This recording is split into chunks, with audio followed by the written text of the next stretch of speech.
네, 우리 후보자께 질의하겠습니다. 저는 우리 국정원장이라고 한다면 우리나라의 그 안보라든지 또 여러 가지 측면에서의 가장 수장이라고 이렇게 봅니다. 그런 분이 작년 6월에 한 개간지에서 이 북핵 문제 해결을 위해서 가장 먼저 북한의 체제를 안전하게 보장해 줘야 된다, 이런 말씀을 하신 거에 저는 놀라움을 금치 못합니다. 북한이 원하는 것은 경제 지원이 아니고 체제 보장이다, 이런 언급을 하셨습니다. 우선 이 북한이 반국가 단체라고 보고 계시죠? 네, 뭐 안보위관 입장에서 북한은 명백하게 저희들이 이미 헌법재판소나 대법원 또 우리 국가보안법 다 반국가 단체로 인정을 하고 있습니다.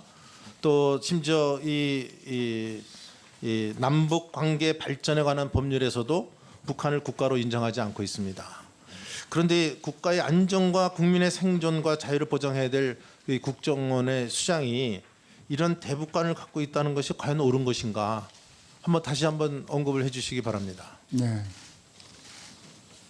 뭐 지금 존경하는 위원님께서 어떤 거부감을 갖고 계시고 우려하시는지 충분히 잘 알고 있습니다. 그리고 또 대북관에 대해서 의심을 받는 저도 그렇게 마음이 편하지는 않습니다. 이제껏 그러니까 지금 그 말씀이 옳다 아니다 그것만 대답해 주세요. 지금 내가 다시 여쭤보는 겁니다. 네. 기획안지에서 그렇게 말씀을 하셨기 때문에 그 말씀에 지금도 그 변함이 없는 건지 아닌지만 얘기를 먼저 설명이 좀 필요합니다. 네, 하십시오. 네. 북한 김정은 체제를 보장해 줘야 된다는 것은 이 북한 정권에 대한 어떤 가치 규범적인 성격 규정과 핵 문제를 해결해 나가는 과정에서의 수단적 접근은 사실은 다른 차원의 문제라고 생각을 하고 있고요. 제가 김정은 정권의 체제를 보장해야 된다는 얘기는 이런 거죠. 김정은 정권은 아시다시피 핵 무기가 자기의 체제를 보장하고 정권의 생명을 보존하는 수단이라고 주장하고, 왜 그들이 그걸 개발하는가? 외부에서 자기네 체제를 무너뜨리기 때문이라고 논리를 세우고 있습니다.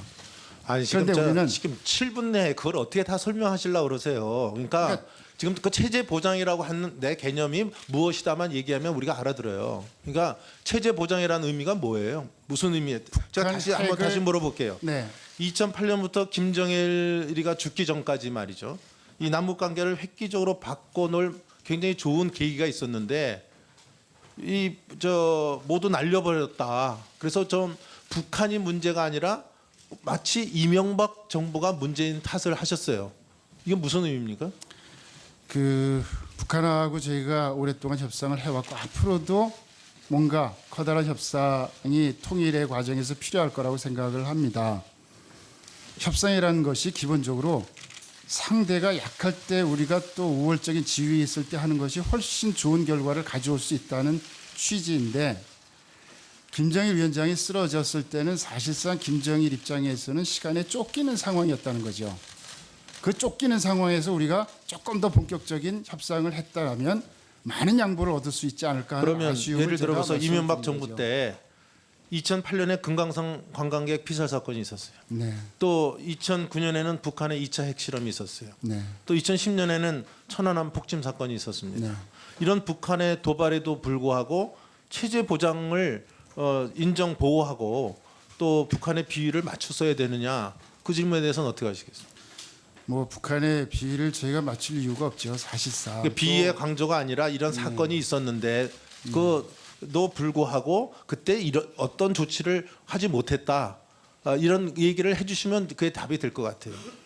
글쎄, 제가 기본적으로 말씀드리는 취지는 북한의 아시다시피 한 사람에 의해서 움직이는 그 체제에 취약한 상태에 있을 때 우리가 조금 더 적극적인 협상을 했더라면 뭔가 큰 결과를 얻어낼 수 있지 않겠느냐. 그건 추가로 더 질문하겠습니다.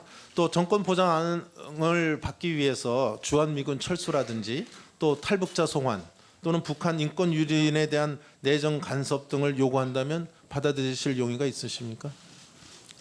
제가 정확한 취지를 정권 안전 보장을 위해서 김정은이가 지금 이런 제가 말씀드린 몇 가지를 요구한다면 받아들일 용의가 있느냐를 그건 저희가 여쭤봤습니다. 받아들이기 어렵죠. 오케이, 알았습니다. 지금 북한이 말이죠. 이 체제 유지라는 명목하에서 끊임없이 우리한테 무리한 요구를 할 겁니다. 그래서 체제 보장을 강화해야 된다는 얘기에 대해서 지금 해명을 하시지만 일반 국민들이 들 때는 국정원 원장 후보자가 체제 보장을 반국가 단체에 대해서 체제 보장을 해야 된다는 데 대해서 어떻게 이해를 하실 건지 말씀을 잘 가려주셔야 된다는 얘기를 드립니다. 특히 이 북한의 이 화전 양면 전술에 당해서 그동안 핵 이 개발 비용만 결국 퍼주게 했다 이런 말씀이 많이 있거든요.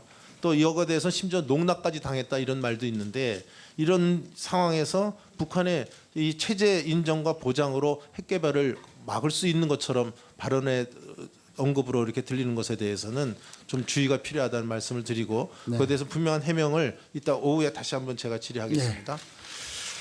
예, 두 번째는 이 국정원 개혁과 관련돼서 이 국정원이 말이죠. 국내 정보 수집 업무를 전면 폐지하겠다.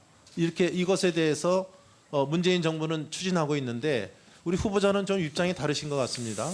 다르십니까? 아니요, 전혀 다르지 않습니다. 근데 지금 얘기하시는 거 보면 이게 국회에서 논의해달라 이렇게 얘기를 하시면서 이게 좀 다른 것 좀. 그럼 다시 제가 물어보겠습니다. 네. 그러면 이 국내 정보와 해외 정보를 각각 다른 기관에서 담당할 경우에 정보 공유에 문제가 있다고 생각하는데 그 점에 대해서는 어떻게 생각하십니까? 원래 국내 정보, 해외 정보가 물리적으로 구분되기는 어렵다고 생각합니다. 저는 대공수사력이 약화될 거로 보는데 어떻게 생각하십니까? 대공수사력 해외 정보 위주의 조직 개편을 하면은 저는 대공수사력이 약화될 것으로 보는데 그 점에 대해서는 어떻게 생각하십니까? 실질적으로 국내 정보 문제에 대해서 조금 제가 말씀을 드려도 되겠습니까? 예, 단답식으로 하긴 충분히 설명이 좀 안 되는 부분이 있는 것 같았어요. 그 국내 정보 일반적으로 국내 정보라고 이제 폐지를 얘기를 하고 있죠. 그리고 또 그렇게 어떤 개념의 공감대 속에서 그렇게 통용이 되고 있습니다만 실질적으로 이 물리적 장소적으로 국내 정보 해외 정보를 구분하기는 어려운 시대 속에서 저희가 살고 있고요. 정보기관 역시 마찬가지입니다. 저희가 대통령님이나 문재인 정부에서 반드시 없애야 되겠다는 것은 국내에서 벌어지는 정치와 관련된 정보, 선거 개입 행위, 민간인 사찰, 기관 사찰 이런 행위에 대해서는 반드시 근절을 하겠다는 그런 취지의 표현이 국내 정보를 폐지하겠다는 것으로 표현되고 있다고 저는 생각을 하고 있고요.